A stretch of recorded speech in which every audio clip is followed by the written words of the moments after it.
Протест срещу директора на училището в село Рибново подготвят родители на ученици. Причината за недоволството е планираното затваряне на стола, в който децата се хранят.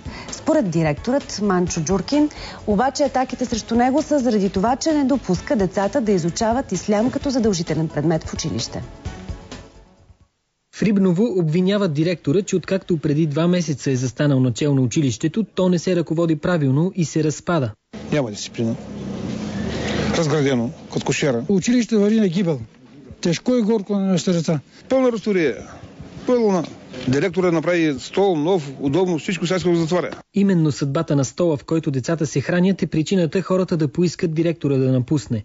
Преди няколко дни тавана в залата рухнал и директорът Джуркин наредил помещението да бъде затворено за седмица, докато не приключи ремонтът. Хората обаче смятат, че столът ще бъде закрит за постоянно. Стола няма в никакъв случай да бъде затворен, напротив ще се разшири. Сега си работи стола? Работи, да. Обяд за децата има? Има сандвичи им правим и плодове им даваме.